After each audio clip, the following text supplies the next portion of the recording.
This is an interview with Sam Harris, the immediate past president of the Illinois Holocaust Museum and Education Center, being conducted on Monday, November the 11th, 2013, at the museum.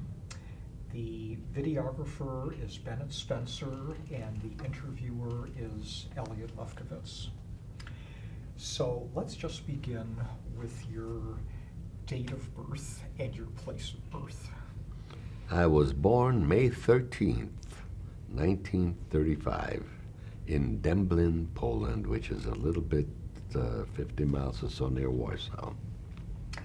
And we have your autobiography, and we also have the Book of Letters of Appreciation that children wrote to you after your speaking. And so that's going to be included in the archives along with this interview. Good. So we'll focus on your involvement with the organization. Mm-hmm. And the first question is, when did you become involved with the organization?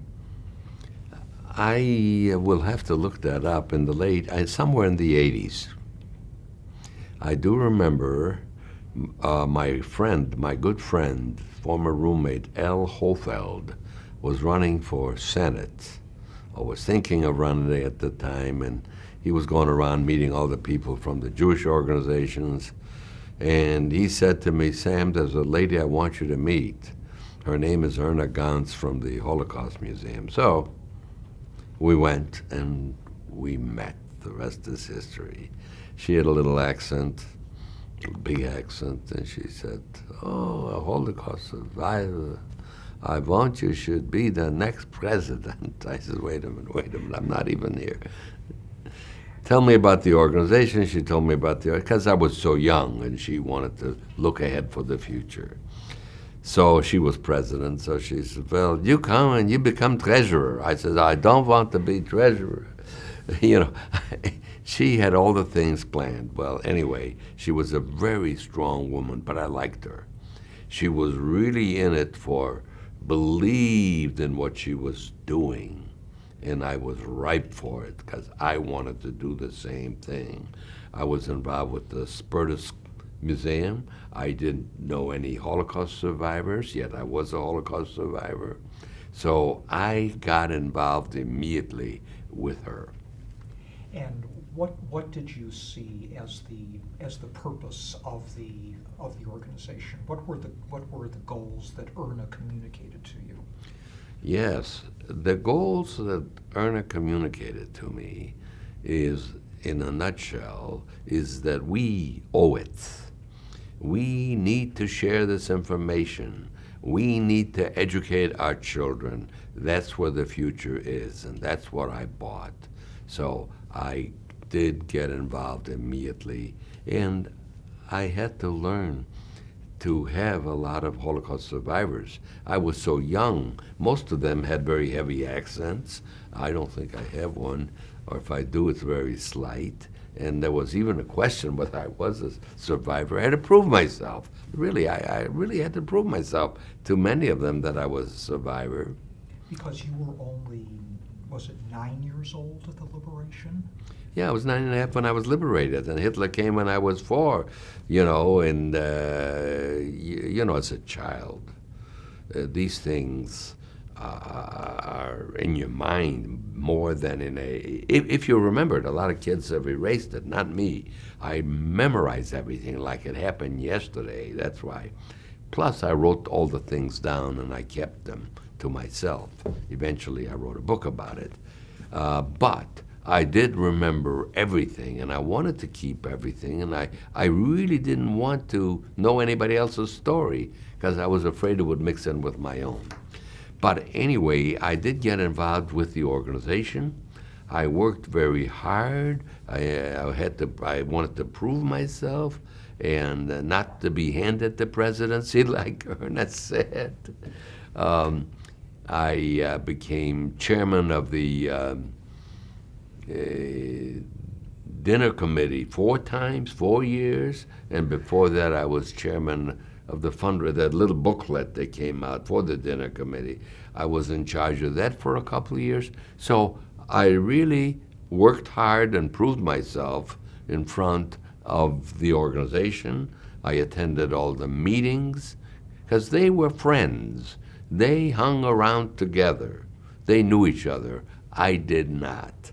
And eventually, I won their trust. And you said I am the immediate past president of the new museum.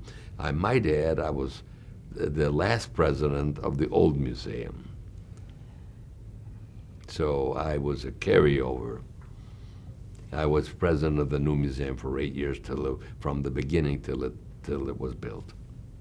And of course, at this time, the museum was on Main Street. The museum was on Main Street, yes. So the building on Main Street had already been purchased. The building had been purchased. The survivors took care of it. It was getting old when the roof was leaking. They all jumped in. They wanted to fix it, and it was snowing. Some of them were still young enough to grab a shovel and clean the snow. And of course, we had all compliment them at the board meetings. If there was extra money needed, somebody threw it in. The thing that was amazing about it, I don't know if anybody mentioned that, nobody knew how much money we had. At one point, we were thinking of hooking up with the Federation. We had 16 different checking accounts. Now, nobody was stealing anything. But some money got here, I got a check account here. Nobody knew where everything was. Because at that time, there was one full-time employee, there was a site director, and I know there was a... It was very loose. Anybody else? It was very loose. The meetings were the most unprofessional meetings I'd ever attended. I was in the... I hope I'm not talking against my organization, because I love them. There's nothing like it. I wish it would have been on movies all along. The meetings, well, let's come to, with a heavy accent, let's come to meetings in order. And everybody's talking, everybody's talking. There's a lot of argument going on, yelling at each other. It was like a real old-time European family. I couldn't get over it. I couldn't get over it. I was used to meeting, people come to order, they come to raise their hand and start on time, and oh, no. And I mentioned that to somebody in Arizona. There's an organization there. They said, they do the same thing here. I got a kick out of that. Do you recall in those first years that you were on the board, what were they arguing about? What were some of the issues that they were confronting? Okay, it was a lot of silly things like, we are going to have a dinner. Should the napkins be purple or should they be blue? Really important stuff. The last dinner, I didn't like the tablecloth. It was checkered. It should have been straight. Obviously, there were some other things that were arguing about. I remember one specific thing. I was on the board of directors at Spertus and at the board of directors here, and the two didn't get along. And I tried to put them together. Didn't work. It turned out at one point that Spertus showed a movie about the Nazis. Do you remember that?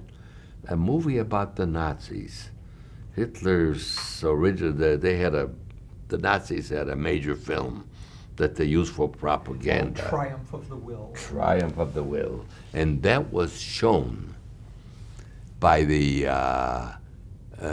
by Spertus as an educational thing. Well, our people didn't like it. This is just before I came to the board. And they marched against Spertus. Because they felt it was a Nazi film. It was a Nazi film. It shouldn't happen. So being 17 years on the other board, and here I felt very badly. So I arranged a meeting where a guy from Spertus would come and talk to my board. You say, what are they arguing about? And I couldn't make it at that meeting last minute. And they yelled and screamed. I understand they were chasing the guy around the table. He got lucky he got out alive. So that's what was going on. And Erna Gans, sometimes I would drive her home. She was getting older, and I says, I can't wait to get home and tell my wife what happened here today. She's waiting there to hear. So to me, a lot of it was very different, European, if not that they did it in Europe. It was a little shtetl type of thing. It was a lot of fun. And I must say, Lillian, poor Lillian, was new. She wasn't even an employee. So much of the time she walked away crying. She was crying. I know this is not what you want to hear, but it was, to me, eventually I invited a fellow by the name of Cal Cantor to join. Cal Cantor is my brother-in-law. He fixed me up with my wife. Big-time businessman, one of the leaders in the insurance industry. And I thought he would be a good man to be on the board. He knew he was the treasurer of all of the insurance people in the country. He knew everything. I says, you know what? Our organization needs a little organizing of the funds all over the place. Oh, Sam, I'll be happy to come. We didn't have any outside non-survivors at the time, and I had to persuade the people that he's a good man. They didn't want anybody, so they brought him in, and they put him in the third degree like you've never seen. Finally, they voted him in, and reason I'm telling you this, he felt it was even though they were arguing, doing all these things, he felt it was a great honor to be amongst these survivors. It was a real great honor. He was going to help us with the finances. He eventually quit. He could get the cooperation from everybody. The dinners that you organized. Yes. Where were they held? The dinners were held in various hotels. The purpose of there were dinners there before I came, but after a while nobody wanted to be dinner chairman. And, it was a way of raising money. And we honored certain people in the community. And we didn't raise all that much money. We raised maybe 20,000, 10,000, but we were sort of visible in the community. It was my thought that when I was chairman, that I would make other people co-chairman with me, and that we would use that opportunity to get to be more well-known and to put the dinners on a higher quality level, even if we didn't make money. I mean, we had money. The organization had money. We were sitting around with a couple $100,000. Nobody knew where, what, but eventually we found out. We had money. People were donating here and there. The expenses with one employee was nothing. We had old broken down chairs in the museum. The roof was leaking. But we did have money. So we worked very hard for the next 4 years, of which I was chairman, and I had Howard Zweibel be one of my co-chairman once. I had Lisa Derman, who wasn't president yet, be my co-chairman. I had the judge's son, Michael Bender, be my co-chairman. So this way, by having co-chairman, we could draw more people, get more ideas, and we built the idea of the museum up on a high quality level with more people in attendance and so on. Ultimately, when we got to just about the new museum, after I asked J.B. Pritzker to be an honoree, we asked him to be chairman. And by then, the thing started growing, and we moved into the new museum. Who were some of the earlier honorees at the dinners? Who, for example, were the people that were honored at the dinner? Well, let me see. It's got to go back and think. The honorees. I do remember. I know that J.B. Pritzker was one of them. We had the judge was an honoree. Bender, Judge Bender, Bender. yes. Lisa Derman was an honoree. Fritzie might have been one. I think I remember a Franklin Littell, a theologian. Yes. That was going way back. Swibel's father might have been. Charles Swibel. Might have been. We have to start digging deep. Right. There have been some very nice people who were honorees. So really, in a way, the Main Street site was a gathering place for survivors. I mean, there was a social element to it.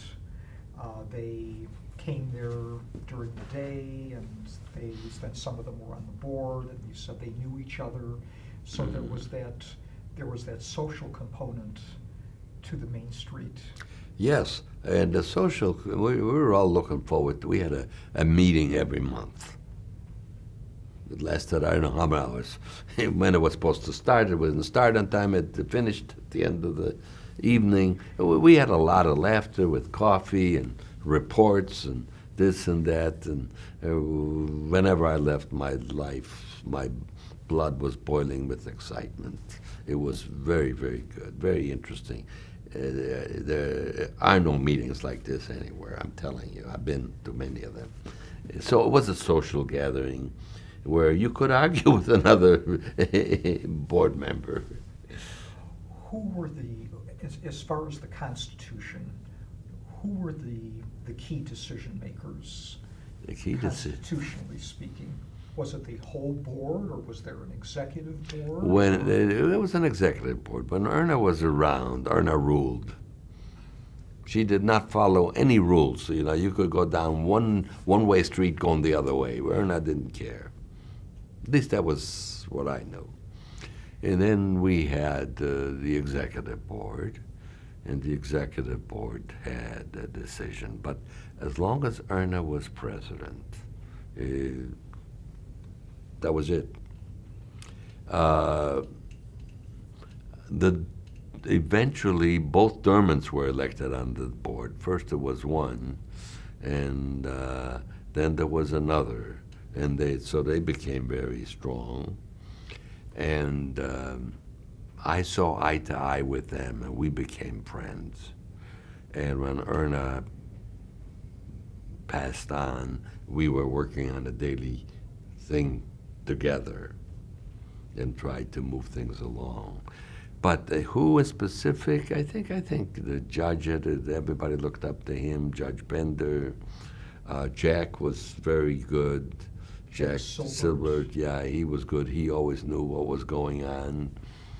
Let me think. Jack was very sober. Bella Corn. Oh yeah, Bella. Bella was. She was the secretary. She was the standing secretary. We had a treasurer, but after a while he didn't come. What was his name? Andrew Phillips, maybe? No. Later, he never came, and it was very hard to ask him to give up the position because he hadn't come to a meeting in 2 years. Oh, geez, I can't think of his name. The very next treasurer was David Haft, and we had to be very cautious, even though the man never attended meetings to part with him. He donated some money here and there. Let's see, who else was there at the meetings? Of course, Lillian was the Site director. Site director, and the good thing, Lillian kind of held a lot of things together. All the survivors liked her. Well, I don't know if they all liked her, But she was there for everybody. She knew everything about everybody. She was a very key, I would say, in the whole thing. She was like the mother. If you got all the complaints, all the this and that, they go into to Lillian. She would put together the monthly bulletins. She knew everything. She knew everything. I don't know what we would have done without Lillian at the time. And of course, I know the Lockmans. Oh yeah, the Lockmans were very dedicated. Al Lockman, bless his heart, until he was 100 years old. He was the guy shoveling the snow and fixing things, and if there was extra money necessary, he threw the money in. He was always giving us report about his people in Europe and the cemetery that he was working on. You know, a lot of times people brought in knowledge of the past, not too much, but just what they were doing. It was a wonderful thing. How did, in terms of membership, how did the organization reach out to get new members? What's her name was the membership chairman? Barbara? No, Barbara Steiner. Barbara Steiner. She grabbed anybody that would walk by. You couldn't get by Barbara. She with great pride would be membership chairperson. We all tried to do it, but I think Barbara did the most, and she would give reports, and she had a lot of fun doing it. And in terms of promotion, I mean, was there promoting the publicity? Was she was involved with that as well? Oh yeah, she was involved with that. But I think in terms of publicity, newspaper and all that, that was all. It was Lillian was the one. We could have, if we had more employees and all of that, been involved in a bigger way with publicity. I've always felt that we didn't do enough for publicity. That was always my feeling. Here we had this organization. It was the only of its kind, and we did a lot of things, and we got written up once in a while in the local. This we should have been. You mentioned the only one of its kind because it was the only survivor founded and run organization? Was that No, there were other. There was the Częstochowa organization. There were other little groups, the way I understand it. I know about the Częstochowa because I was in the concentration camp. And once they heard I was a survivor, they had me speak over there. They didn't believe that I was there till I spoke. Of course, they knew. But there was a lot of people that were part of our organization, and they didn't agree with some of the things that we were doing. So they split off. And Lillian knows the story better than I do. They splintered off and they formed their own little organization. They never came back. A lot of the people did. But you're the Illinois Holocaust Memorial Foundation. I mean, the main goal was education. The main goal was education. And the other groups, they got together, they played cards, they did a lot of other things. We did more meaningful things. That was more for me. And education to what end? I mean, what were the goals in terms of trying to educate people about the Holocaust? I think everybody, including myself, felt that here we had a problem. How do we get out of it? You know, education was the answer. How do we educate? We start with the children. And we have a place where they can come, they can see it happen. So Erna and a group of other people, senators, went to Springfield, and we were the first state in the Union to pass the law that education, the Holocaust had to be taught in the public schools, and we were it. And this was big. We all took pride in it. And we had this little bitty museum, 4,000 square feet, and you know, the buses lined up, kids couldn't get in. It wasn't really, it was something that the survivors loved, but it really wasn't the kind of a museum that Chicago should have. This museum on Main Street. This museum on Main Street. But the purpose was to educate. But having that was certainly better than nothing. And the survivors put it together with pride, a lot of their own pictures and a lot of their own stories. So you could go in, you could see Lisa Derman and her husband with the guns, and you could go in and see the others who have put these things in, and they showed it with great pride. And it was a good little thing. And was getting old. The roof was leaking. The chairs were ripped. There was not there was no place to park. There was nothing anywhere. And yet the buses were coming and coming, bringing school children. You know, they had to park a block away instead of, they heard about it here. That little program, it reminds me of people saying, I lived in such a poor neighborhood, but I didn't know any difference. So my mother and all, the survivors kind of loved it. It was theirs and it was their own. And I volunteered to build a new museum. I don't know if you know that or not. And I felt we needed something more important, and a lot of survivors didn't like that. Did you, as far as your speaking and you're telling your story, when did that begin? When did you begin to tell your own story? That's very interesting.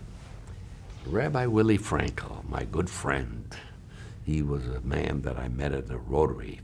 I'm a Rotarian, and I really liked him, so I switched and joined his temple. We became good friends. We would meet for breakfast, speak Yiddish, German. I lived in Vienna. He lived in Vienna. We became very good friends. And he came one day in 1977. He said, Sam, we spoke in Yiddish. He said, there is a professor at Northwestern. He says the Holocaust didn't happen. He wrote a book. It's called The Hoax of the 20th Century. Time for you to speak. I said, I don't want to speak. Well, he wasn't too happy with me. But in those days, they just came out with that big loot video. You could take your own videos. Beta. Is that what it was? Beta. They came up with it. I said, aha. You borrow one of those, so get this. You tape it for me, and I'll do it. So he went to one of the people in his temple, and he borrowed one of those. But I says, nobody else can be there, just you and me. So he had to learn to run this thing. He was all thumbs. He was the sweetest guy I ever met. So he videotaped this whole, he was into psychiatry. He had the depth, he was a great thinker. And I was nervous. He sat across from me and he asked me questions. And I answered them. And I was nervous.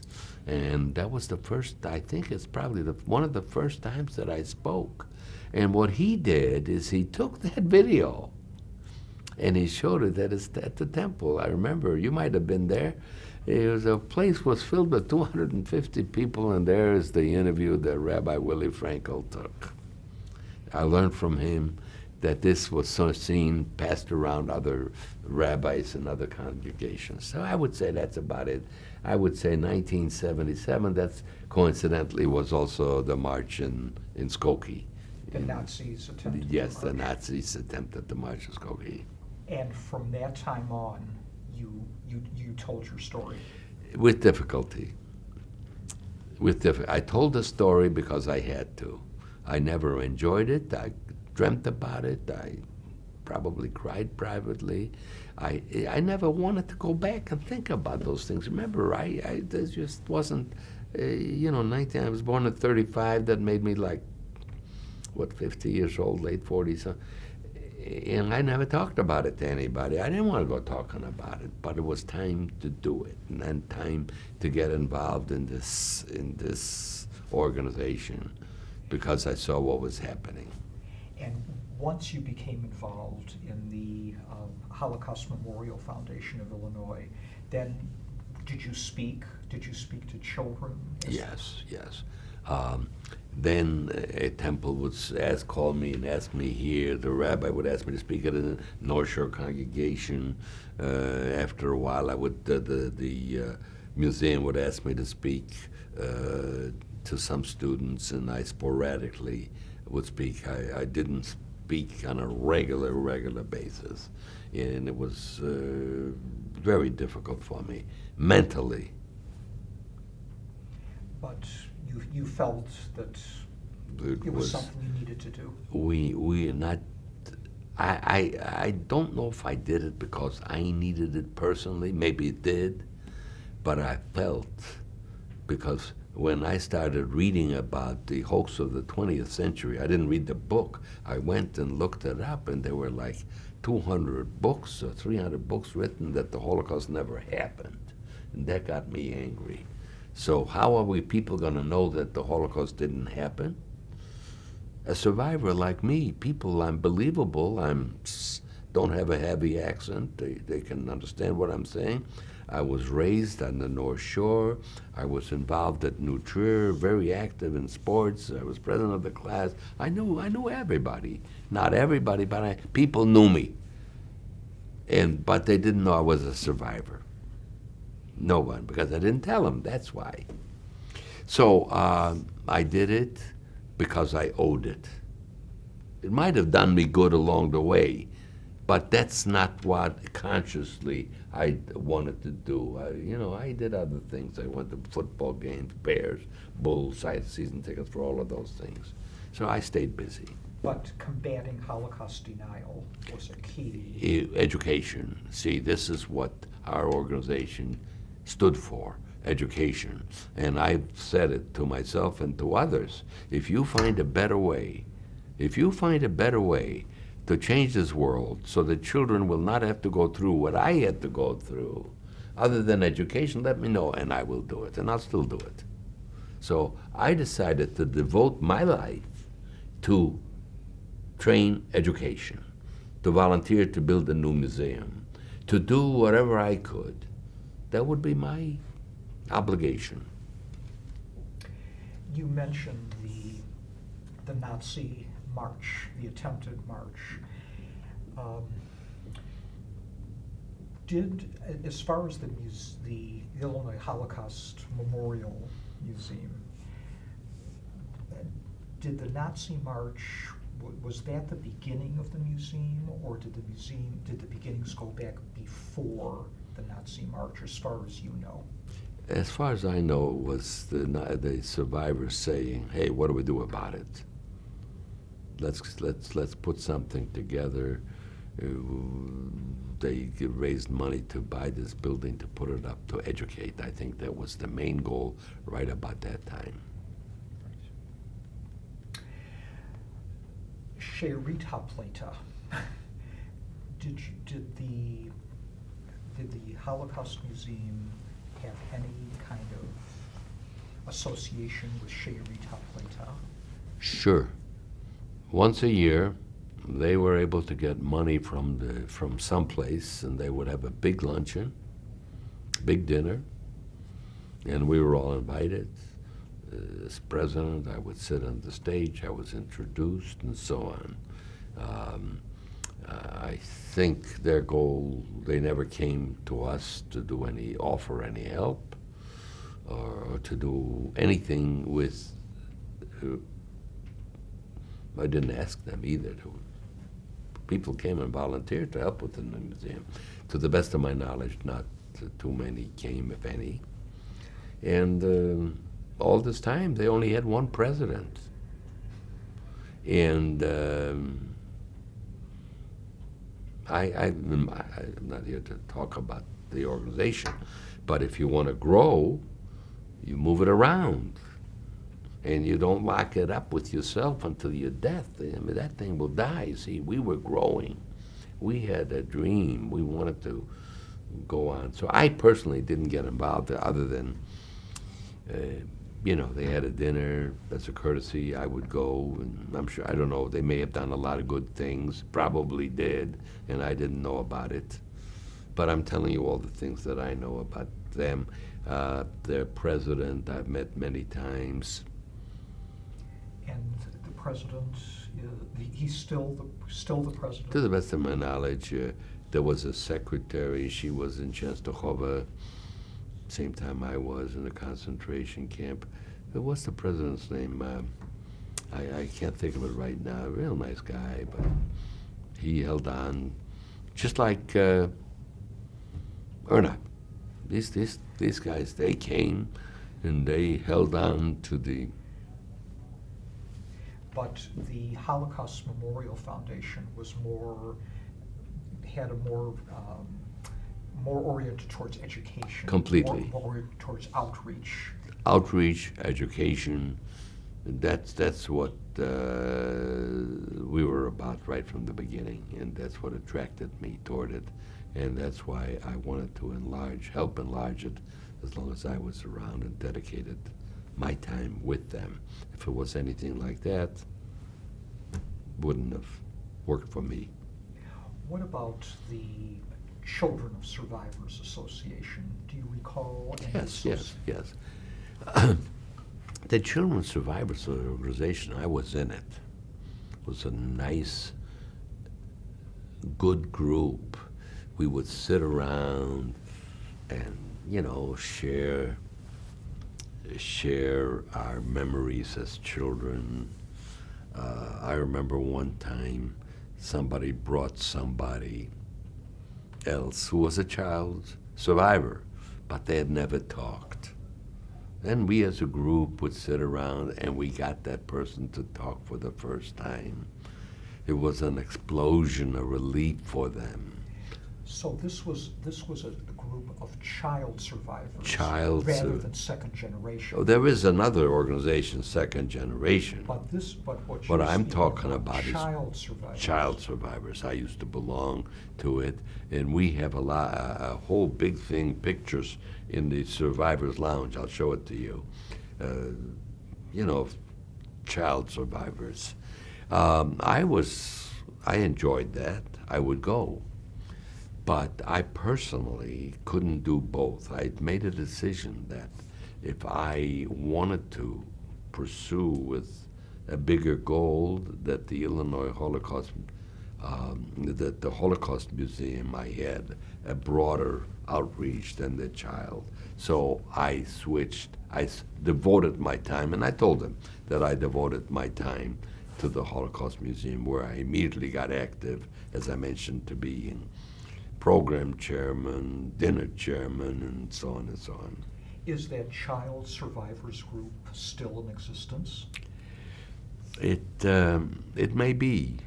Maybe one or two, a few people meet. I don't know. I know one of the leaders, a few of them moved to Florida, and I still get letters from them. They're leaders from the other organization. There may be a few that still meet. But there is a Children of Survivor organization that meets. And do you recall, in terms of when you were president of the foundation on Main Street, Mm-hmm. do you recall ties with them, links with them, with the second generation? Yeah, I'd attend some meetings. I don't remember the names of I don't remember the names of the people involved, but I would attend meetings and so on. The Book of Remembrance, I believe they had this, They put it together. They put it together. Yes. Which is now, I guess, in the new museum. Yes, it's all in there. But again, Lillian is the one Who would know? that put all of this together, held it together. She's the one that did a great job, I thought. And of course, there's an association of hidden children, and you in a way were a hidden child, at least for a time. I went to the meetings. So you also went to those meetings. I went to a few because, see, I don't know if I was considered a hidden child. I was actually in concentration camps, hiding under beds. So if you define a hidden child, that's definitely a Gentile, a minister or a priest would hide you, and that would be defined as a hidden child. I would think I would be in a category. I was a hiding child, a committee of one. There weren't too many children that you know of or anybody that knows of that went through concentration camps because they would immediately kill the child. It's a unique, really unique. Rabbi Lau, you met Rabbi Lau. Moshe Lau, yes. Never met him, but know his liberated 8 years old from Buchenwald. He had written a book, and several people called me. They said it reminded me of him. Before he was in Buchenwald, he was in Częstochowa. He and I faced the same things. So when I heard that, I brought him to the museum here. I don't know if you know that or not. So he came here, and he was in the same concentration camp as I. He's even a year younger than I. We met with Bartenschlager, the guy that wanted to kill us, and we both got lucky. He went on to Buchenwald. I was in line to go to Buchenwald. The Russians came so fast that the Nazis ran away, so I didn't end up in Buchenwald. But Rabbi Lau. And that's a fascinating connection. Oh, sure. But I don't know what that has to do. It had a reason. Let's see, why did I bring Yeah, you we're talking hidden children and Yes. child survivors Yeah. and second generation. So I was really, the Nazi finally let me in, but I had to hide. If he'd see me again, he would shoot me.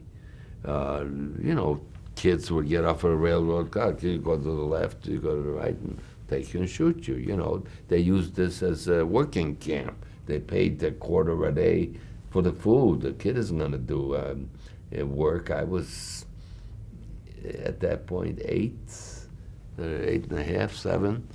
There's no way I could do work, so I was taken away to be shot. So anyway, I was not a hidden child. I was a hiding child. And these other people, they were. Were you already with the museum when the mandate was passed in Illinois to teach the Holocaust? I think I came at about Right when it was. about that Yeah, time. I came right about when. That's when I came. That's what attracted me.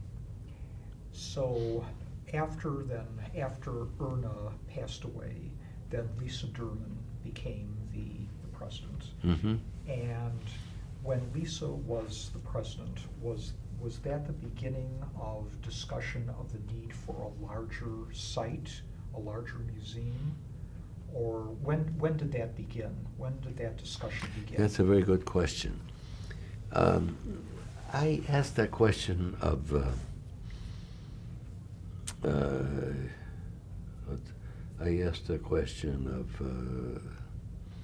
several people, and what's her name? I just saw her a few minutes ago. You mean Lillian. Lillian. I asked her, and Lillian gave me an interesting answer. I asked her, Lillian, did anybody ever talk about building a museum? She says, yeah, a lot of people talked about it over the years, but you're the first one that did something about it. Because I wanted to know who and what and all of that. And she was an executive director, because I knew that question would be asked, and sure enough, you're asking that question. And you can ask that of Lillian. I think the discussion was around like there is anything else. Oh, yeah, wouldn't it be nice, this and that? And when Lisa and I were very close, she was like my sister. When she became president, there was a decision where she and her husband and I were deciding whether I should be president, she should be president. They said, sure, Sam, you be president, blah, blah, back and forth. I said, I just want to volunteer to be chairman to build a new museum. And so this was probably in maybe the mid-90s, or? Yeah, in 1990-something, 99. So kind of the late 90s. I would say that's the late 90s. And so you then set about doing something about it? In other words, doing something about building. I was over at my friend Ernie Michel, who was in charge working there at the museum in Washington. No, not in Washington, in New York. And I saw that museum, and I'd seen a lot of other museums, and I said, we have to do something about it. And I got all turned on, and I was going to get off of I told my friend Ernie, I'm going to volunteer to, when I go back to Chicago, I'll volunteer to build a museum. I don't know anything about museums. What was his involvement with the Washington Museum, Ernie Michel, just as a volunteer? He was, no, he was on the board. Ernie Michel was in charge of the, he is the one that organized in 1981 the return to Jerusalem of all the Holocaust survivors. He was an Auschwitz survivor. He was in charge of fundraising in New York. He was a good friend of the people in Chicago, and he became a close friend of mine. And I told him that I was going to do that. I was going to get off the plane and go straight to the mayor's office and say to him, the mayor's the mayor's father signed my adoption papers. Or Mayor Daley. Daley. Yeah, and I was going to go off the plane into his office. We need a museum, and I want to do it. And so Ernie Michel says, it would be better if you do it through an organization. What organization he belonged to? I said, well, I was with Spertus. I am involved with the Holocaust Museum. He says, it'd be better if you do it through the museum. So I came to the museum, and I, of course, discussed it with Lisa, and I volunteered to be the chairman to build the museum. And I said, it will be done. I know nothing about it. And the rest is history. I devoted my next every day of my life devoted to doing that. And can you describe some of the steps that you took to build the museum, to create a new Yeah, I went home. That was on a Monday night. I went home. I told my wife what I had done. I stood up and I said, we will get the museum done. And there was a flash of blood that went through my veins, like I had a feeling from heaven. Because I knew nothing about museums. I didn't know where to go, what to do, how to get started. I told my wife, and I'm a Rotarian. So the next day, which is Tuesday, we used to meet on Monday.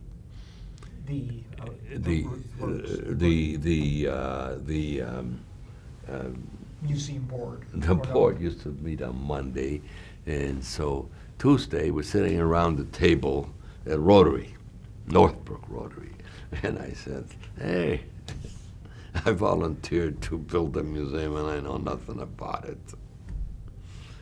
So immediately I had Barbara Hayscar. I had everybody at the table want to be part of it. It was fantastic. One of them was the state chairman. Barbara Hayscar was the head of Chamber of Commerce. There was another tall gal who was president of a bank. And I had my committee. And then anybody else that would say boo was part of my committee. These were Rotarians. Yeah, they were Rotarians. Not non-Jews. Non-Jews. But they shared your vision. Well, I said my vision was just getting. I volunteered to build a Holocaust museum. You know, that was it. So they were involved in all the. Kathy Parker was a state representative. She helped me get some money, and then I. The gal that was in charge, Chamber of Commerce. I mean, I'm skipping around. I says, we're going to have to raise money. The Northbrook Chamber of Commerce? Yeah, she was charged. Barbara Hayscott. We became good friends. And she said, I know the guy that'll build it for you. The Jewish guys built a lot of stuff. But first we got to get some money. She says, I know the guy that will help you get the money. It's a professional fundraiser. Pollock is his name. He's a lobbyist. Turns out that he and I went to grade school together in Northbrook. So I got together with him. We hired him. And through him, we were able to get $5 million from the state. What was Pollock's first name, do you recall? Jay Pollock. Jay Pollock. Mm-hmm. His brother was Mike Pollock, and and we paid him. He was, and The museum paid him. oh yeah. The museum paid him. Yeah. So, in other words, the museum board was very much behind this. Oh, as absolutely. Yeah, I brought him to the board. He had to be interviewed. He charged us a lot of money to get. So we had to get money. Then Barbara says to me, we're going to build it. It's a Jewish guy's built a lot of Jewish museums. A fellow by the name of Struzner, Rick Struzner. So she took me to him. I met Rick. He's a real terrific guy. He said, yeah, I built buildings. And then I said to him, it wouldn't be fair just to bring one guy into building. It just wouldn't go over very. I said, I have to interview some more people. I don't know any, I said. He says, I'll introduce you to more people that you can bring to us. I said, good. I called Lillian. I said, I'll give you some stationery, Rick. Give yourself any title you want, and you invite the top architects in the city of Chicago. So he gave himself a title. Lillian, asked Lillian, she sent him some stationery. And he made up a thing and how much the museum would cost, outlined it, $16 million, 10,000 square feet, it grew. And we set up a date to meet in the Jewish place. What's the name of it? The club, the Jewish club in Chicago. Standard. We set up a date in the Standard Club. We would bring all of these people to make presentations. And then he said, there's one guy who was my hero, a guy by name of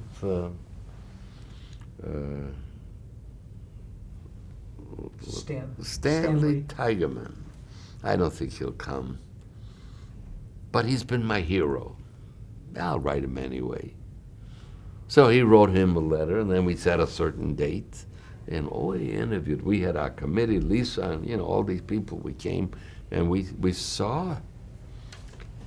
interviewed them. The architects. All the architects, the whole day they had presentations galore. And who besides you and Lisa was on the committee? Do you recall? Sure.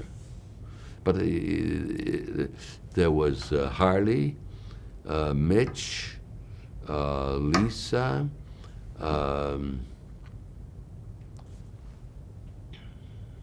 I've got a thank you note from all that meeting. But just to wrap this up, we had an all-day meeting. There were about 10 of us. Jimmy Goodman was there. I've got the list of the people that were there. And in walks Stanley Tigerman from the airport. The other people, I had 5 helpers with maps and everything. Stanley Tigerman sat down. He's a salesman. He had drawn something on an envelope at the airport. Thing divides into 2, the left, the dark, and this and that. Then and he made this beautiful presentation. I looked to my left. Barbara Hayscar was not Jewish. She's crying. He was so emotional. I said, Barbara. Anyway, when that meeting was over, we took a vote. There were about 10 of us, maybe 12. When Stanley left, he says, let me know what happens before the end of the day. So we took a vote, and we voted Stanley Tigerman in. And so I called him up. This is so good. So when do I get started? I said, tomorrow morning at 8 o'clock. We met at the museum, and I brought in all of the survivors, and he kept meeting with the survivors. He got them involved right away. But that's what happened. Isn't that interesting? And this would have been about what, 2000, 2001? About 2001, yeah. 2001. 2001, yeah. 2001. I have letters and I have all of those things. I remember I have a letter of thank you to all the people um, who were attending. At that point, I'm only the chairman. That's all I wanted to do. Lisa was president. But I invited the people. I thanked them and letter. I still got the copies of all that stuff. But that turned out to be a great decision. And most of those people were not survivors that were not on the committee. How did the survivors feel about it? I mean, how did they were on board with Stanley Tigerman and with Oh yeah, his they vision were for they the were they museum? were they were on board with Stanley Tigerman. Stanley Tigerman did something good. He says, "I want to meet with the survivors. I want to get the feeling. I want to get their input." I remember Jack Silver, and Jack was terrific. He was always, and everybody, Barbara, would all put ideas in at him. When the building was designed and everything, Jack Silver said, all with heavy accents, he says, "We should have something on top of the building that will remember the 6 million." So, Stanley, the building, we put 6 lights on top of the building now. Did you know that? Take a look. But so Stanley was smart, and he got the survivors involved. He brought in, and we had regular meetings and so on. Having said that, shouldn't say it, but this is historic. There were some survivors, I think, who were not too happy.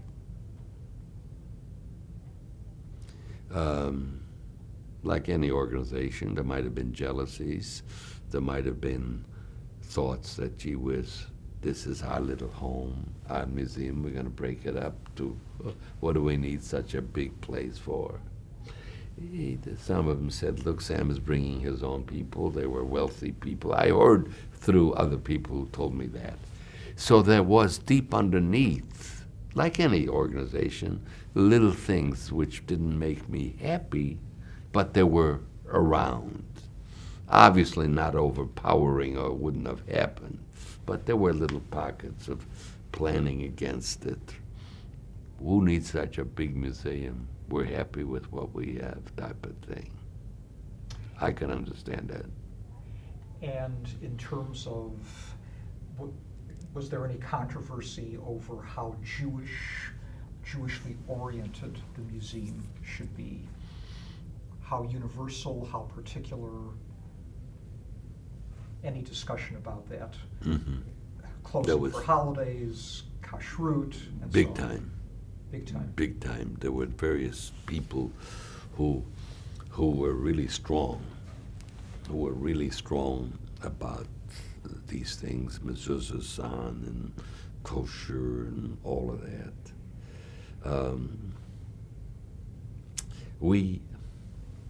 It was difficult.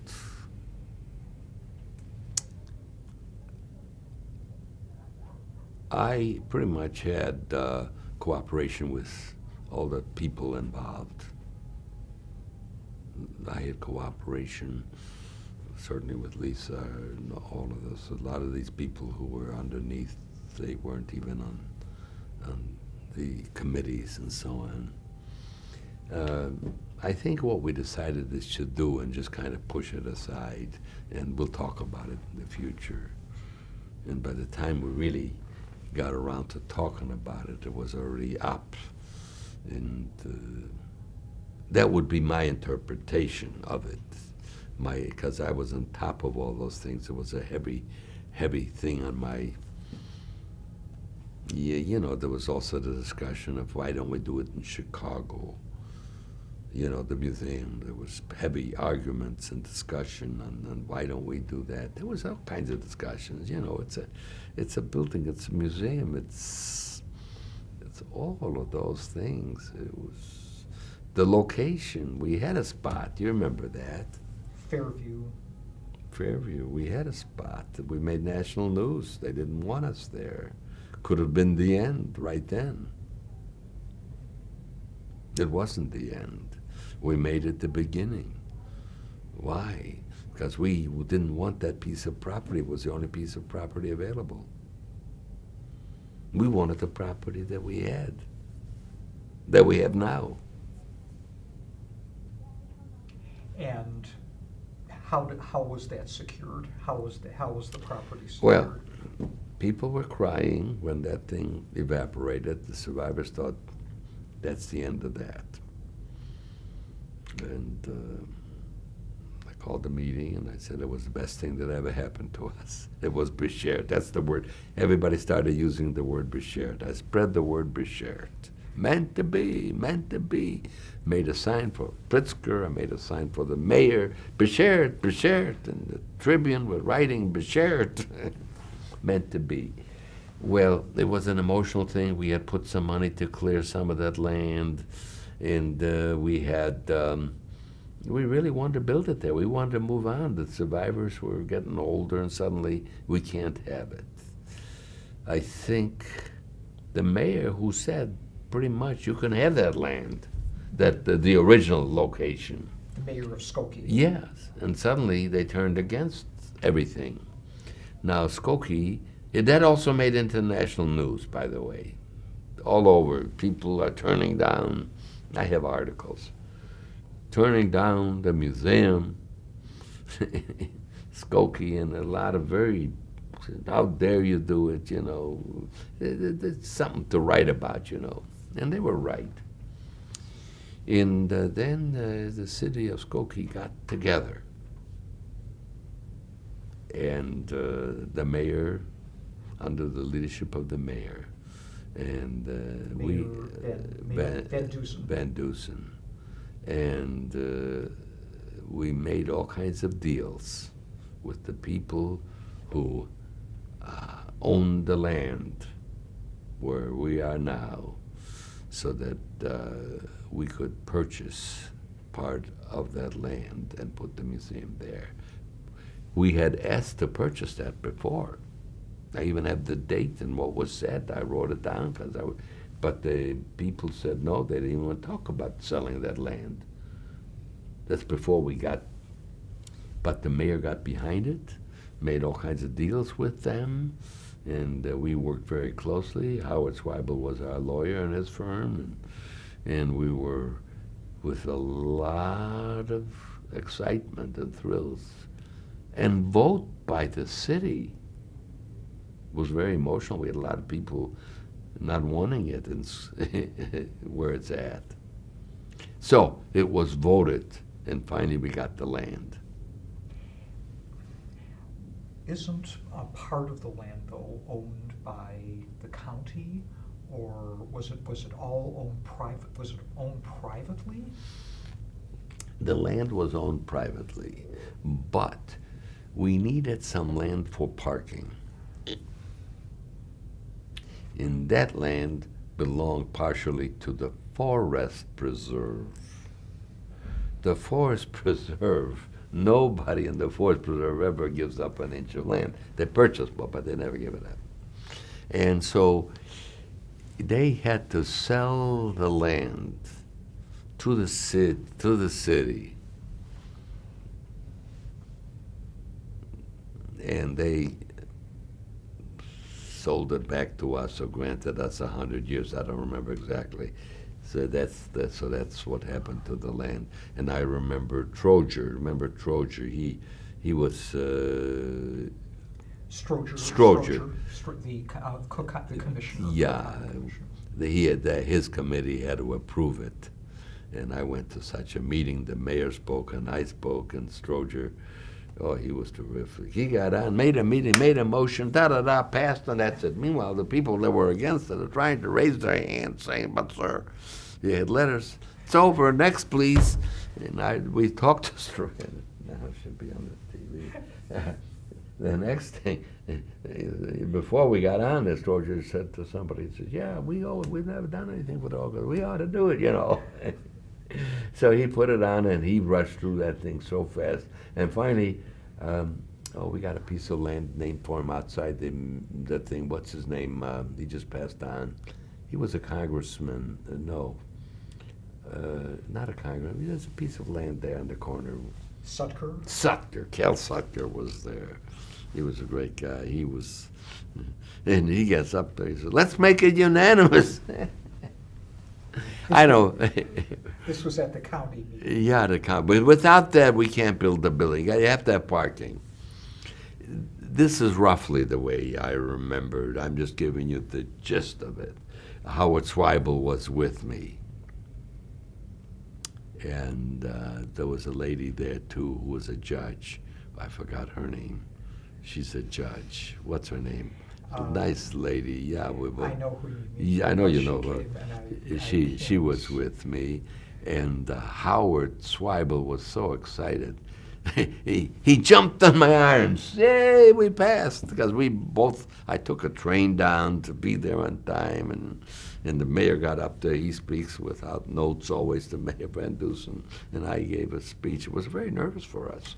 If they say no, and this guy from the commission, the Forest Preserve, had all kinds of things to read and say. We couldn't have built there. You had to have like 77, room for 70-some cars. I'm going by memory.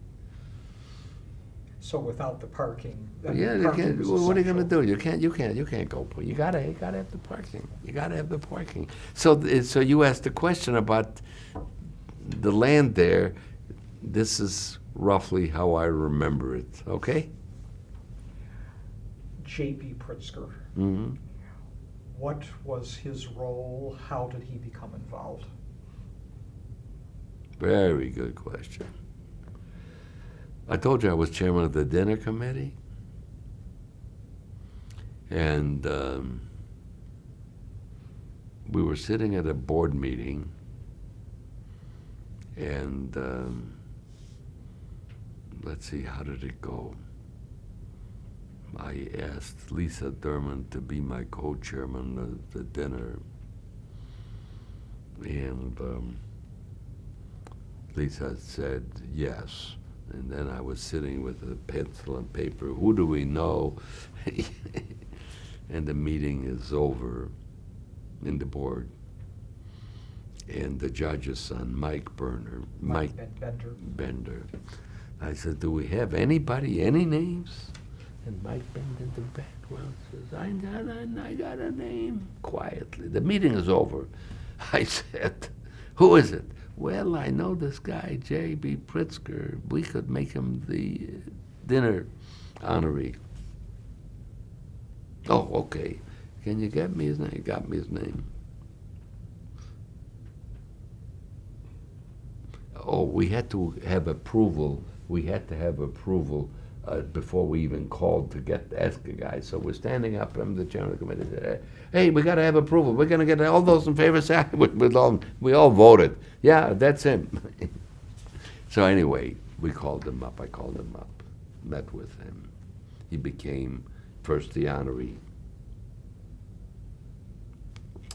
Then I went to Lisa. I said, now we need his help.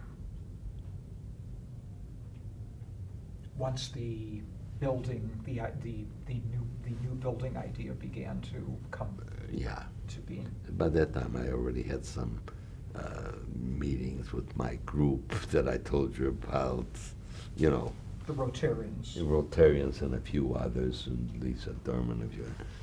I've got the list of names, and I called JB. I wanted to see him. I went up there with Lisa. He says, no, but I'll give you $500,000. He doesn't, nobody knows this, I still remember. We walked away, I called him, I said, I wanted to see you for 3 minutes. I wanted to outline to him again. I was in Arizona, and I was gonna talk to him for 3 minutes on the phone I needed, because I wouldn't want to take no for an answer. Lisa was in Florida, I was in Arizona. I called JB's secretary. I'll take those 3 minutes in person. So I took a chance. I would fly in to see him. I told Dee Dee, I said, Lisa, come on. She didn't want to go. I went.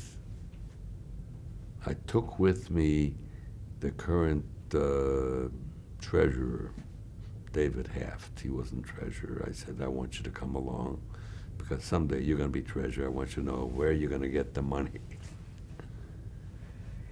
Because you did not want to take no for you. Oh, no, it was out of the question. So when we sat down at the table, his secretary was there. We were sitting around. And I used to, when I was in the insurance business, I'd call people up, wanted an appointment with them, and I'd always ask for 3 minutes of their time. And I'd take my watch and I'd put it on the desk. And that always would put people at. So JB took off his watch. Identical watches.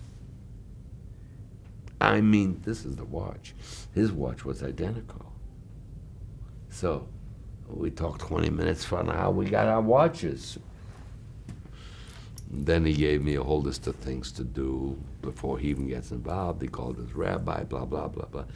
Anyway, he gave me things like get the architect, got this. He gave me a whole list of things. 7 months later, I came back, completed all the list, and that's how we got involved. That's the way he tells the story. You've heard him say that. And pretty much that's the way it went. And I remember one time I was in his office, and I wouldn't take no for an answer, and I would like this. If you take this, this will change your whole life. He says, yeah. Another time I says, you gotta take it. He's on the 10th floor in Evanston. If you don't, I'll jump out of this building. He says, no, don't. I said, JB, come on. You know, I tell you, I was so obsessed. Finally, I'm not saying that's the only reason that he did. I think he was finally, he's a terrific man, outstanding man. He's emotional, he has feelings, and ultimately, that's what got him. And he could see he loved the survivors. By that time, he'd already met survivors. He loved the survivors. And he wanted to do something for the survivors, something tried to hold him back. And, you know, he was wrestling with himself. And I was on the wrestling team in high school and college. But to me, it was an obsession. To him, it became an obsession to build. And without him, the museum would not be here as it is now. We might have gotten other people. Once we got him abroad, he started coming to my meetings. To the board meetings? No, to the committee meetings. To the committee. Yeah, he started the building committees. Now some survivors say, oh, Pritzker's there. I want to come. So suddenly you had some more survivors coming, and the more voices, and he took a great interest in the survivors. He loved them. And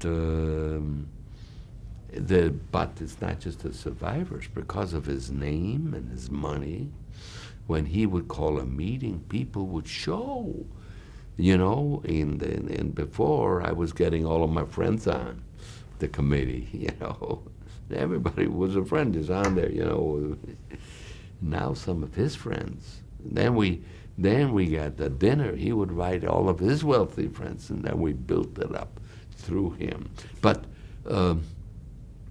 we probably would be schlepping along. The museum would have been built. It wouldn't have been built in the same way. We would have to find somebody, other very wealthy person. I don't know if they would have committed themselves the way he did. He committed himself in such a way. When we had a dinner, he was the first one there 2 days in advance, sweating, setting things up. You'd think it was his, you know, and he was the dinner chairman. Then he called me up. Well, Sam, we got 100,000. Say, you know, I really would like to be dinner chairman next year. and I want to raise it to 250,000. Yeah, we voted him in as chairman. So he did this for about 4 years, and he kept doing it. He was the dinner chairman. But yeah, he took over. He became dinner chairman. I was president. He became dinner chairman. Till at least I died. And every year he would raise the bar. And now we get almost $2 million from the dinner. Can you believe that? From nothing? And this is largely due to JB. So it wasn't just his wealth and his contacts, it was also his commitment. Oh, commitment like me. He was so committed in every way, and he is a genuine person. The survivors absolutely loved him, and he loved the survivors, and he had a cause that's changed his life around. Because, of course, the commitment is ongoing. The commitment's ongoing, and he became chairman of the Board of Trustees. There is a meeting tomorrow morning, 7:30 in his office, of the Board of Trustees. And of course, we built up names of the Board of Trustees. We have billionaires, not millionaires on there, billionaires on the Board of Trustees. And these are not all Jews. They're not all Jews. A fellow by the name of Rowe, you know, he's was the chairman of the board of Exelon Corporation. He's just retired from it. He's on there. Oh, this other fellow, he is in the charge of the McCormick Foundation. I can't think of his name now. Terrific guy, non-Jewish. So we have the board, though, is just about all Jewish. We have a lot of people on the board, mostly Jewish. The board of directors. Board of directors. This is the board of trustees I'm talking about, which JB is chairman. We have a wonderful board. A lot of people. Got a lot of people. Was there anyone else in those days when you said you're going to commit yourself to building a new museum? Mm-hmm. Was Lisa, of course, was Oh, on yeah. the board and supported. Lisa was a fireball. She and I would go to Springfield. She was so much fun. And when she passed on, it was a terrible, terrible thing, you know, because I was counting on her. And was there anyone else? At that point, I knew that the work would be tough. So I got a hold of J.B. Pritzker and Howard Zweibel. A fellow by the name of Jack Silver came to me when I said I volunteer for the museum. Jack, with his heavy accent, said, Sam, we should get together with Howard Zweibel. So he set up a lunch date with Howard Zweibel. We met in Chicago. Howard is a terrific lawyer. His father was well known, and he was on the board and didn't attend too much. I don't know. But Jack and I, went to see Howard Zweibel. Howard was immediately get himself involved. We decided that this thing needed some money, and we requested that a couple of $100,000 be allocated towards going to look into the building of the museum. As time progressed, I did something that worked for me. I formed what I called the Troika. You probably know what that means, Troika. Do you know what that means? Three. The three. Mm-hmm. I was a political science major. I got this. The three countries ran the UN, America, England, and Russia, or something like that. They called it the Troika, after three horses. Anyway, it was a name that I was familiar with. Sleigh. Three-horse sleigh. It was familiar. It's like a stool with three things, and I knew I couldn't do it alone. So I had a breakfast with JB, Howard Zweibel, and myself. Howard is a top attorney in Chicago, a lot of contacts. JB is a top businessman, and me, the president.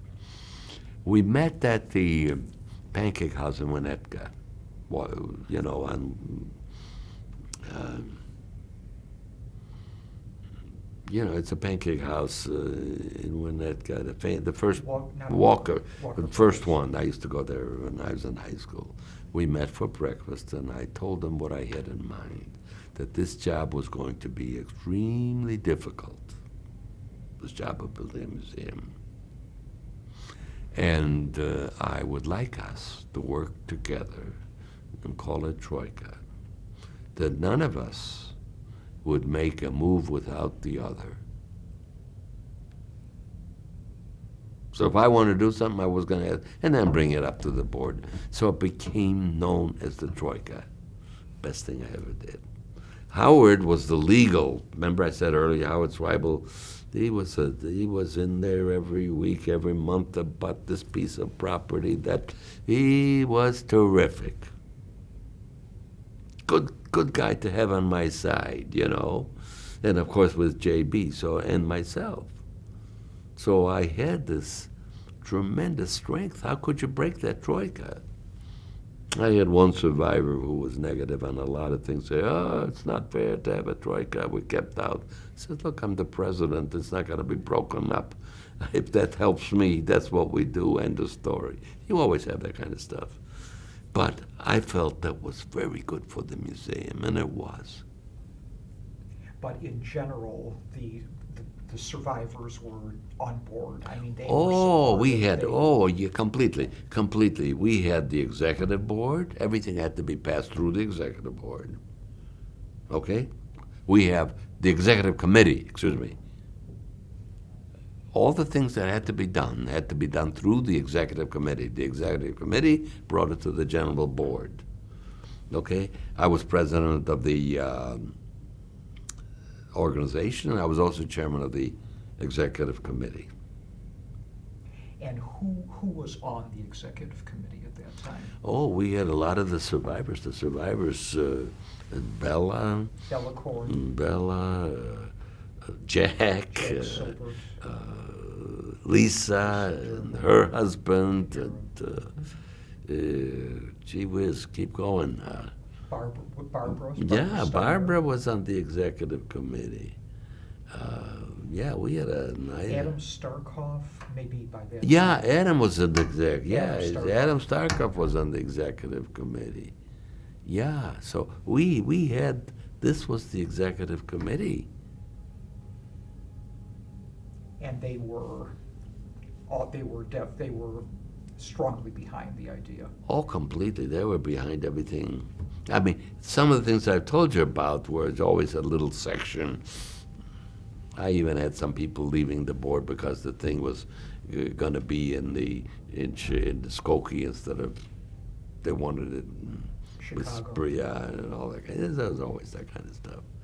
But no, we did everything in accordance to the bylaws, to the executive committee, and through the regular board, and there was always a lot of discussion and arguments and all of that. But we started to run the organization like an organization. JB would call up. He says, I'm the chairman of the committee. Now I'm chairman of the dinner. He'd call up. He says, I want to know how much we had for last year. What were the expenses? We didn't know. Well, we didn't know anything is the point. We did not run it like a real, I'm telling you the truth. Somebody will argue otherwise, but I was in the business world, and I was in this one. This was JB's reaction. What? So we had to start keeping score, doing it right. Pretty soon, we invited other people on the executive board that weren't just survivors. So Howard Zweibel was invited to be on the executive. He was not a survivor. So the executive committee then expanded. We expanded, yeah. In part due to JB, but in part due to just the need to run Yeah, things then more some of the people professionally? would die off. Yeah, yeah. Eventually, the thought was that we should rotate, rotate officers. And I was president throughout the entire building of the thing. And then I think I would have liked to have continued, but I thought it would be good to have somebody else as president, to rotate, so that people in the organization would know they have a place to go to.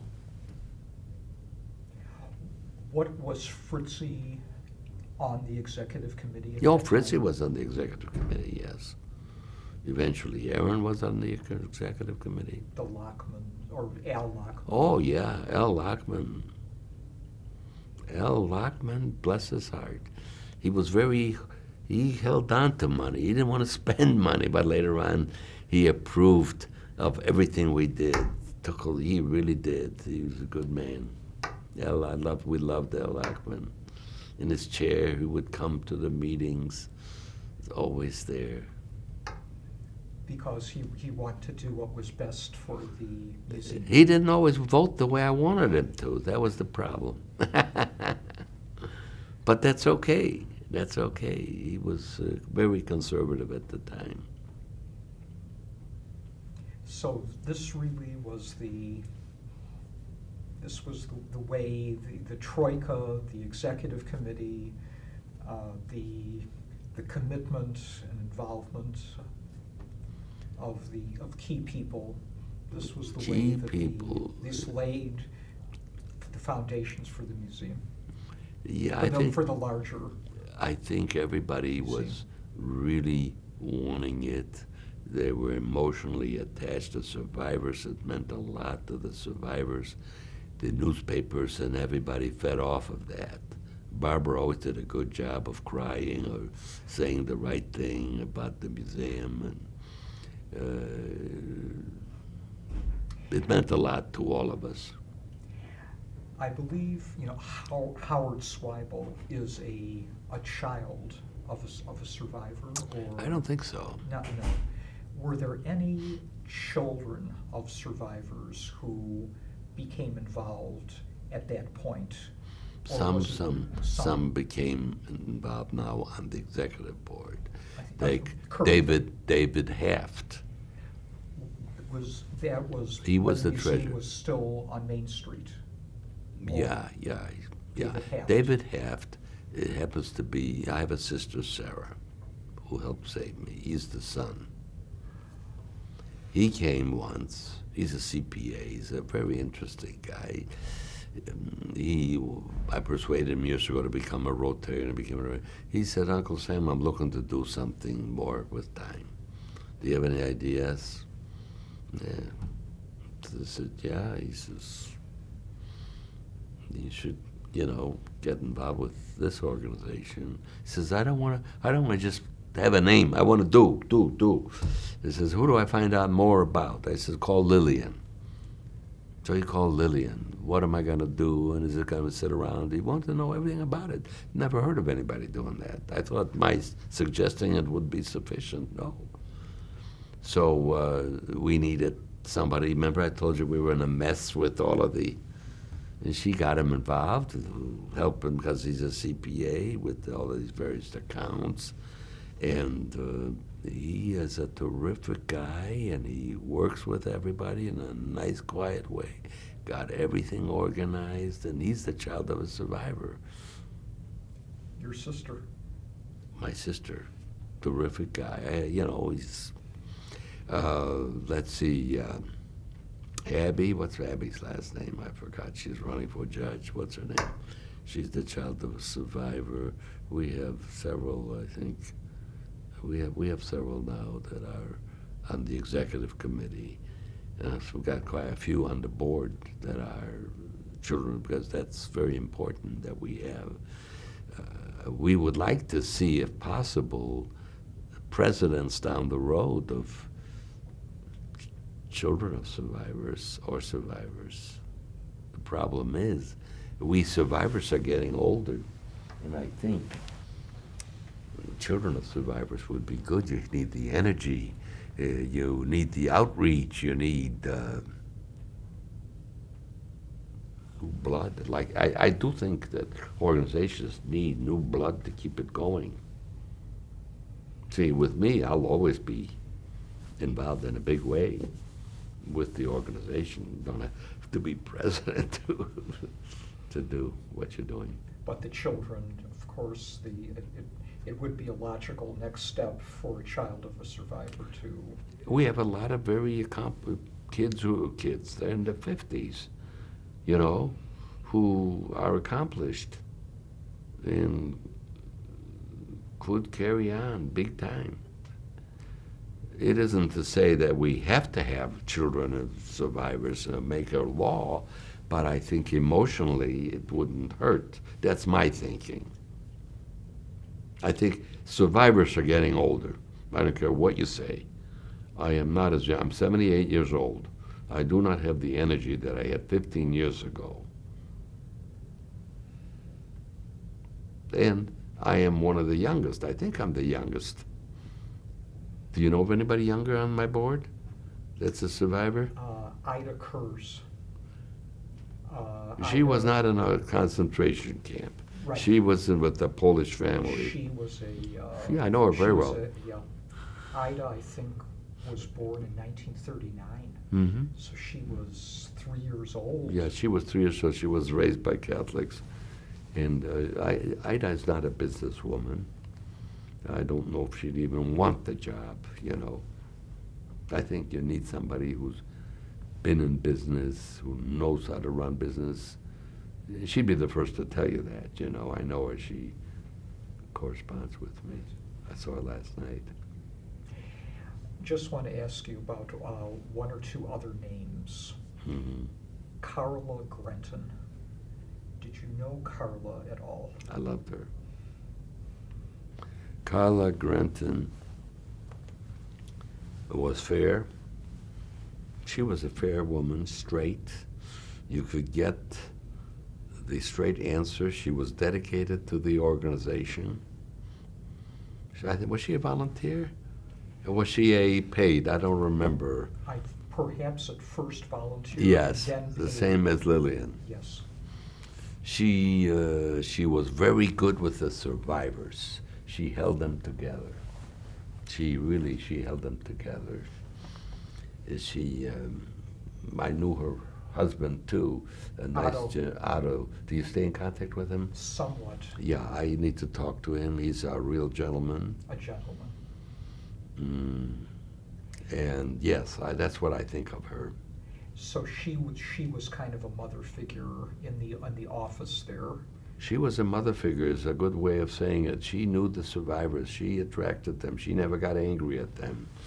They could depend on her. I think she was here before Lillian. Myrtle Figman. Yeah, she was very much involved. She was dedicated. And the bookkeeper at the time for a while. Yes, she was. Did you know Judy Lockman? Judy Lockman was just on the way out when I came in, but very important to the organization, the way I understand it. What about Kelly Zaney? Were you there when Kelly came? Hired her, helped hire her. I did not personally. The one that hired her was Lillian. She answered an ad or something. But Kelly Zaney was a young girl, I think 21 or something like that, and she was very dedicated. She and I had many discussions. She really wanted to grow with the organization. She wanted to stay with the organization. It meant a lot to her. And it was good for the organization because she was not Jewish, and she knew a lot, and she still does. And she was the only employee other than Lillian. For a while, we had another fellow with the beard. Rabbi Carble. I got him on, but things didn't work out. He was very angry at me, but I couldn't help it, you know, this committee. Didn't work out. But here's an interesting thing. She was a great athlete in school. Did Kelly. you know that? Yes. She was a basketball star. And I was in that office, as I was frequently. You were there too. Was upstairs. And at about 3 o'clock a day, she's leaving. Oh, where are you going? She says, oh, I'm teaching basketball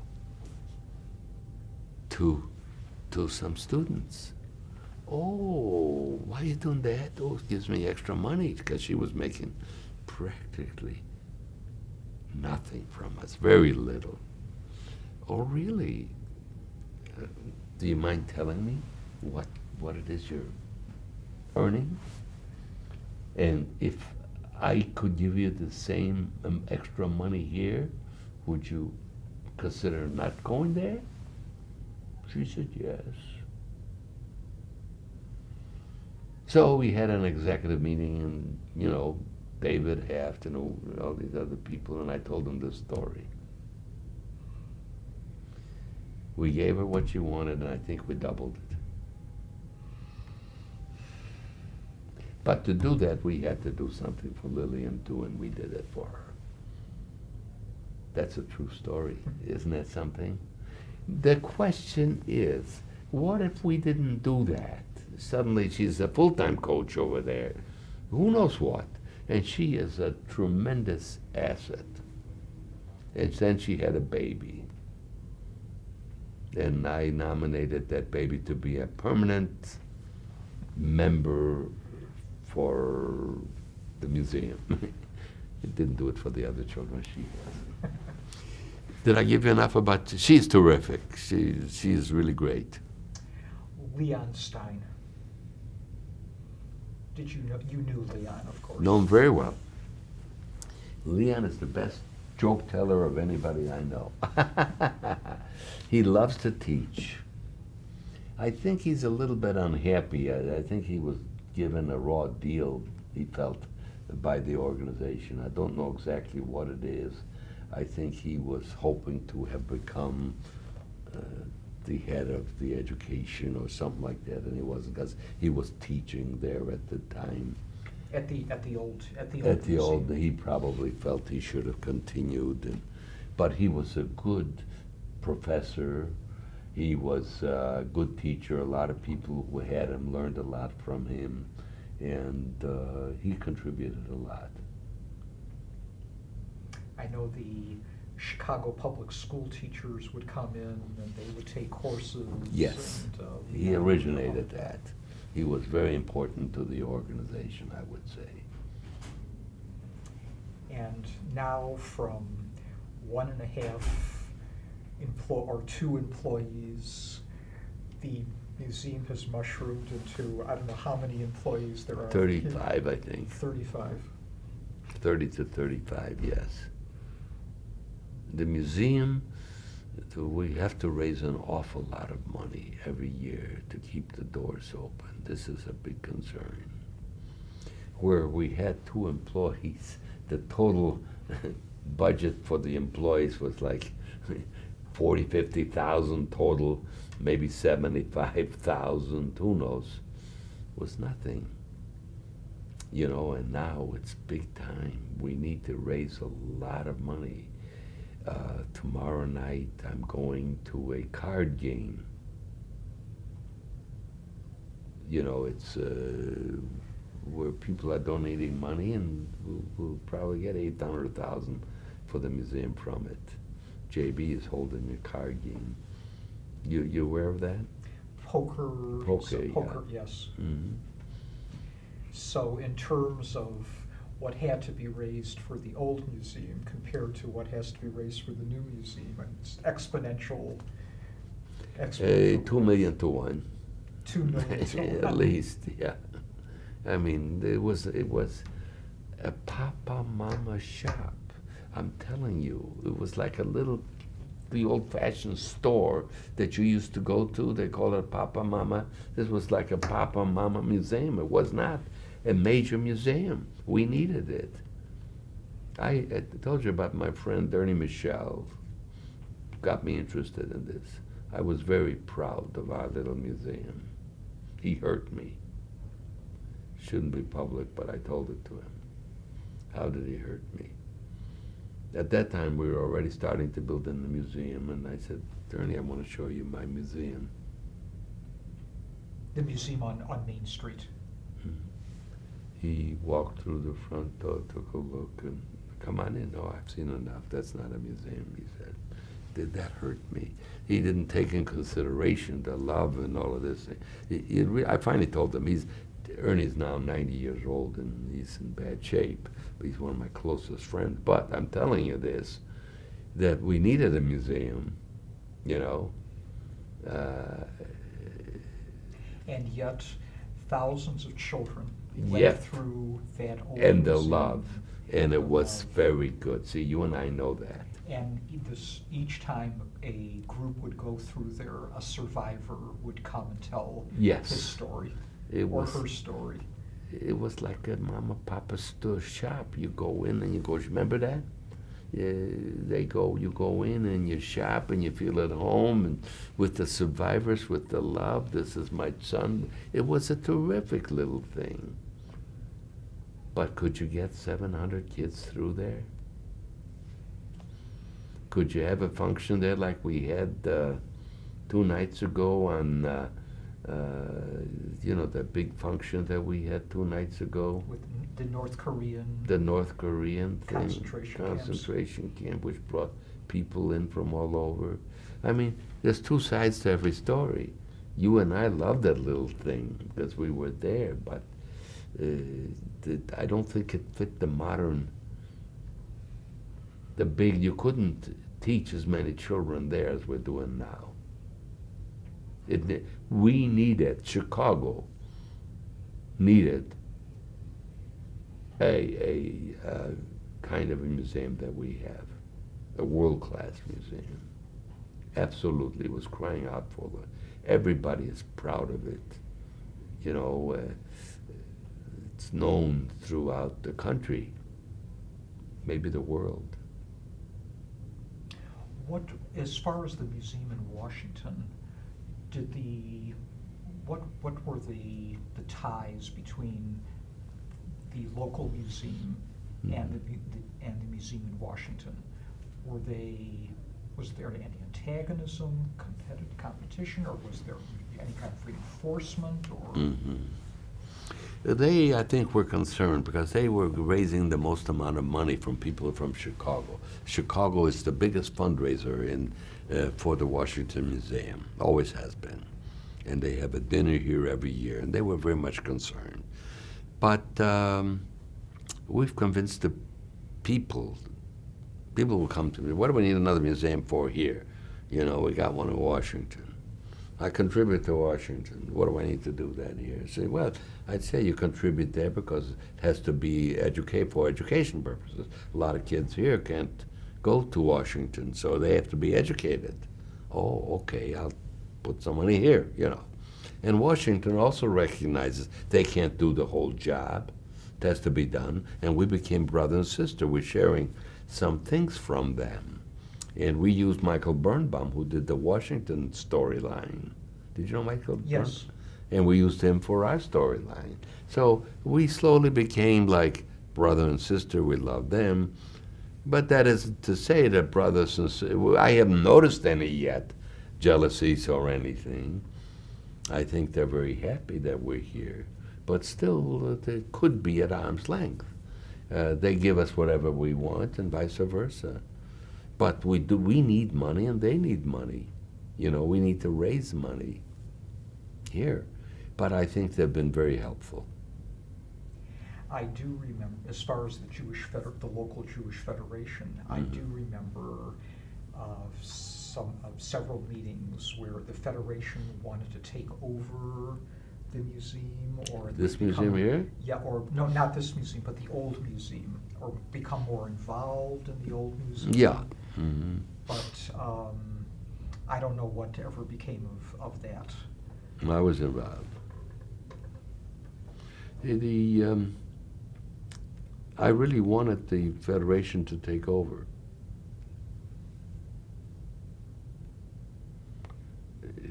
people didn't want to lose control.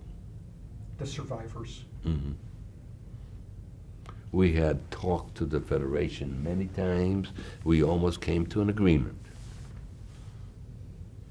There were times where I would go to Erna and say, what is it that's holding us back? You know, I'd sit with the list. Well, what is it? This, and this.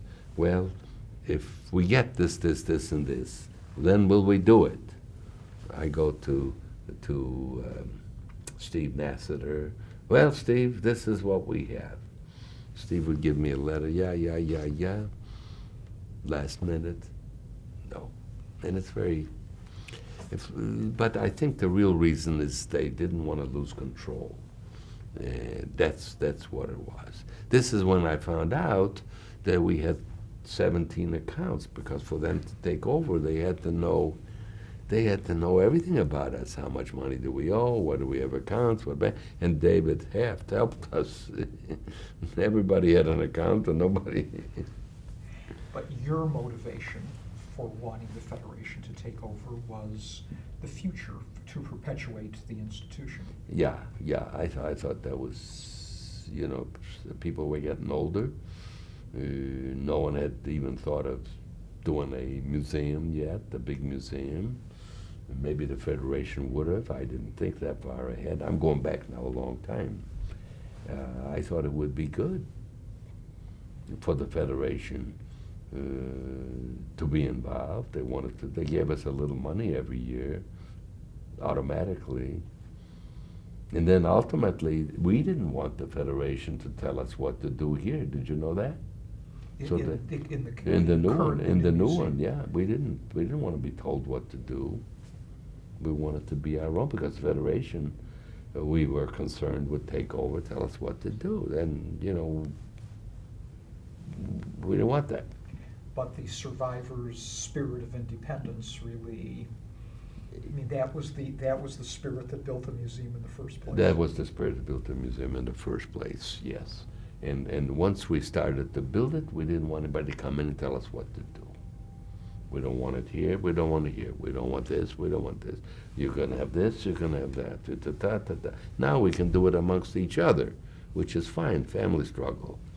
So that was it. Well, is there anything that you can think of that we haven't spoken about?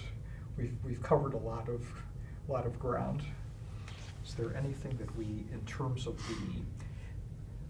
when the museum on Main Street and the beginnings of the new museum, anything that we haven't discussed? Any person that we've omitted? Well, probably there are persons, if we have the thing in front of us, that we have omitted, probably things that we should have talked about in retrospect that we didn't. I don't come prepared here today with a list of things to talk. I'm telling you things that I shouldn't tell you. But so what? What are they going to do? I'm 78 years old. Someday when you got to say, Sam said this, but that's the way it was, I would say that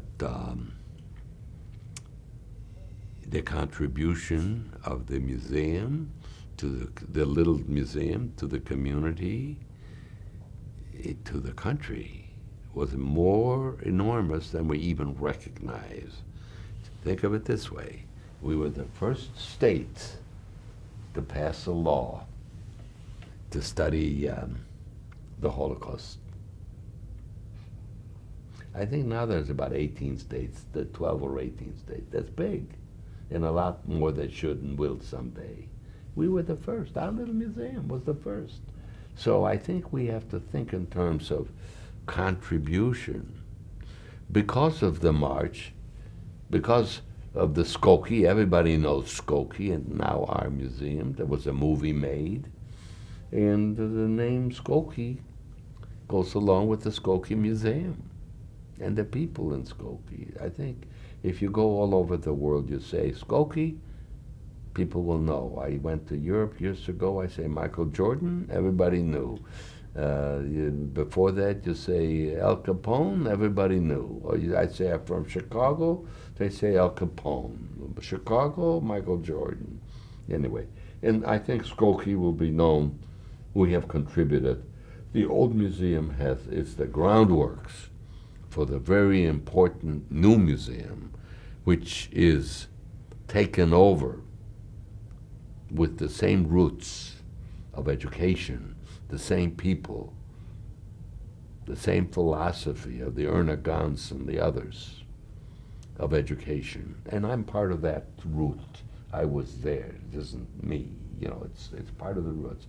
And I think the survivors and descendants of survivors and their descendants should look on these recordings and appreciate what we are trying to do for people as a whole regarding Holocaust, because the Holocaust is only one little thing. It's now 2013, and I'm concerned of the many Holocausts that are going on now. And if the Holocaust is the worst, Winston Churchill said, it's the worst thing that ever happened in humanity, by one human to another. I paraphrased it. And this is the lesson that we must learn to make sure it doesn't happen in the future, Jewish or non-Jewish. And I think the Holocaust is the thing, is the kernel that we must learn from. If that's the thing, then the museum in Skokie did its job. And I'm very happy to have been part of it, and I will continue to be part of it as long as I live, and I'll continue to be part of it as long as there is bigotry and hatred. Thank you. Thank you so much, and thank you for all that you have done for this organization. I appreciate it very much. My honor. My honor.